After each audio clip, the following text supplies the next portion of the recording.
Bienvenue sur Contagion Comics et Vinyl. Aujourd'hui, on se retrouve autour de Captain America pour une chronique de la Sentinelle de la Liberté, l'intégralité de la 4e série régulière US consacrée à Captain America. A tout de suite.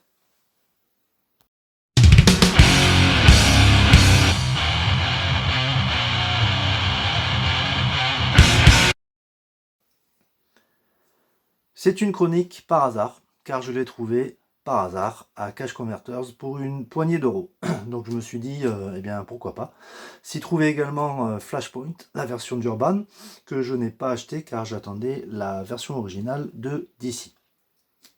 Ce tome est sorti en France en 2011 dans la collection Marvel Deluxe, comme on peut voir ici, puis a été réédité en 2014 dans la collection Marvel Select de Panini Comics. Donc, ce livre de 288 pages contient les épisodes US Captain America Red, White and Blue, Captain America volume 4 de 1 à 11 et Captain America volume 5, le numéro 50.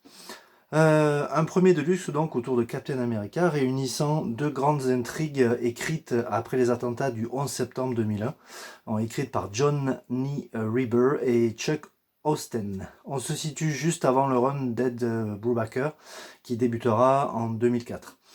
Captain America figure parmi les plus importants personnages de l'univers Marvel et est également l'un des tout premiers super-héros de l'histoire des comics. Il a été créé en 1941 par Joe Simon et Jack Kirby.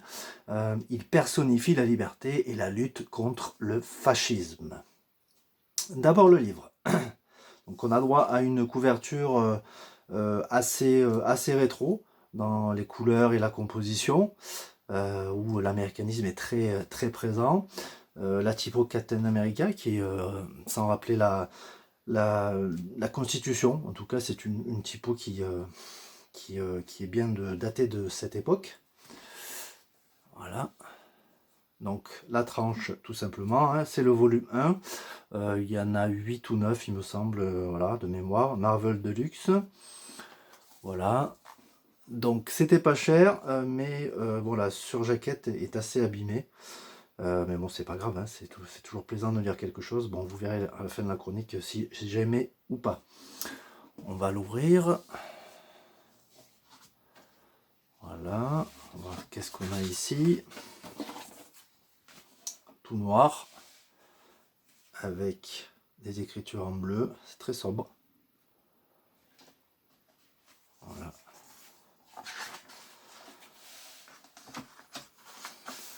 Alors, l'intrigue. Steve Rogers se retrouve au beau milieu des ruines du World Trade Center. Là, on va le voir ici. Exactement.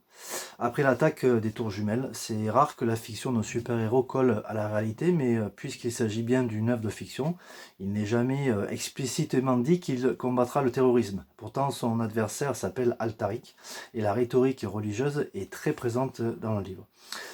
Les États-Unis, au lendemain de cette tragédie, ont donc besoin d'un soldat, le meilleur, prêt à se battre sans défaillir pour le triomphe de la justice. Cet homme, c'est Captain America.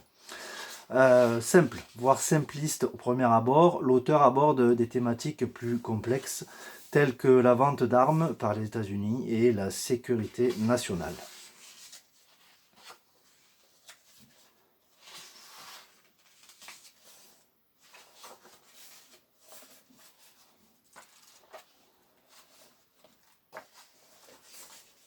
Pour la seconde intrigue, eh bien, on prend les mêmes et on recommence. Le discours est à peu près le même, mais cette fois, l'ennemi à combattre n'est pas le terrorisme radical. C'est un ancien ami super-héros de Captain America, un Amérindien doté de pouvoirs météorologiques qui s'en prend au gouvernement américain au nom de ce qu'il a commis contre la nation indienne. Le discours est assez convenu et presque moralisateur, un peu auto-centré. Voilà, donc bilan très mitigé donc pour cette histoire en demi-teinte que je ne conseillerais pas à quelqu'un qui veut rentrer dans le personnage de Captain America, au risque de lui déplaire et de ne pas continuer dans cette voie.